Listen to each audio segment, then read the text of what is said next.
Mark sat at the kitchen table. His fingers dug into the wood edge until the skin stretched white across his knuckles. He stared at the unopened bottle. "Tonight, I will not drink," he whispered. The words hung in the air, thin and fragile. Outside, the sun went down. Inside, the silence grew heavy. Hours passed. The clock ticked. Mark did not move. Then the resolve cracked. By midnight, the bottle stood empty on the floor. He sat in the dark, shivering as the cold seeped into his bones. Morning brought voices. Neighbors whispered as he walked past, labeling him weak, calling him a man with no willpower. They saw the stumble, not the war. They never saw the nights he spent pacing the hallway, back and forth, back and forth. They did not feel his chest tightening, a vice grip squeezing the air from his lungs. That crushing anxiety screamed for silence, and only the liquid could mute it. It was never about the taste. It was not a party. He was chasing a ghost of peace, a frantic need to escape the noise inside his own head for just one moment. Consider two strangers at a local bar. One sips a drink, laughs with friends, and leaves the glass half full. Mark, however, watches the clock, his hands shaking until he pours the first glass. The difference is not in the liquid. It is a silent, invisible landscape inside the brain. The addiction starts long before the first sip. It begins with the heavy weight of a bad day at work, the sharp sting of loneliness, or the lingering shadow of past trauma. When Mark took that first drink months ago, the noise in his head finally stopped.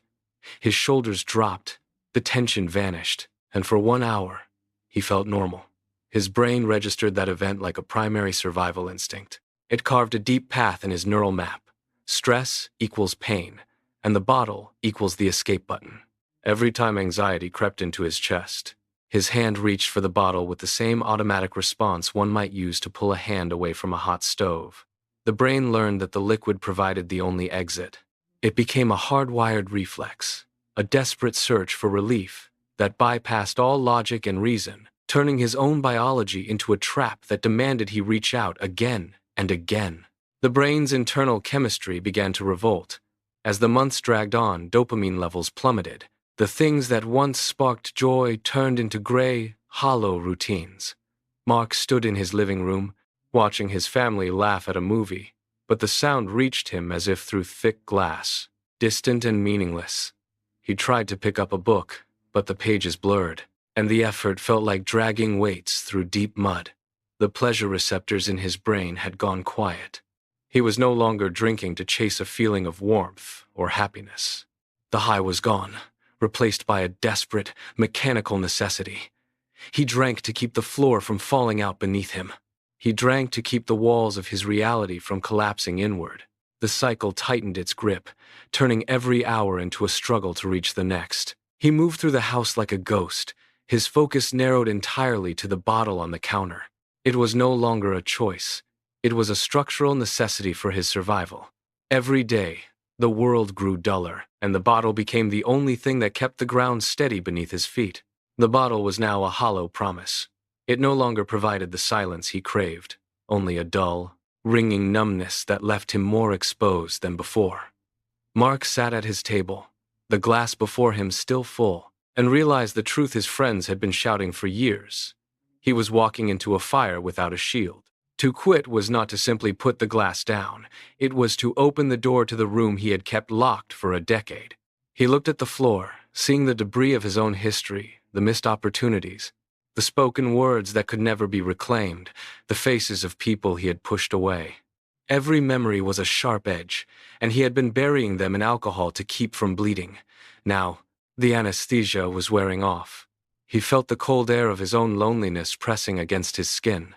This was the labor of recovery, the agonizing manual work of excavating the fear he had spent his life trying to drown. He stood up, his legs trembling, and walked to the kitchen sink. He turned the handle. The water rushed out, cold and real. He poured the bottle out, watching the liquid spiral down the drain. And for the first time in years, he turned to face the empty, silent room behind him. Mark stepped out of the house, the air feeling sharp and new against his lungs. He walked to the clinic, his hands gripping the strap of his bag, the knuckles no longer white with tension but steady with purpose. Inside the small office, he sat across from the listener. He began to speak, and for the first time, he did not reach for a numbing agent to dull the jagged edges of his memories. He laid the fragments of his past on the table, one by one. This was the work.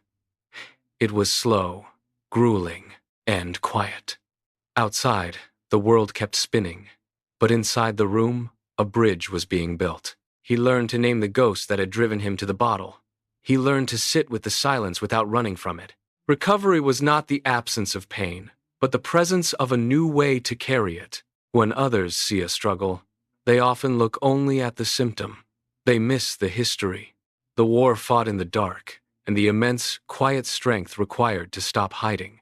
Asking for help is not a surrender. It is the most radical act of courage a human can perform.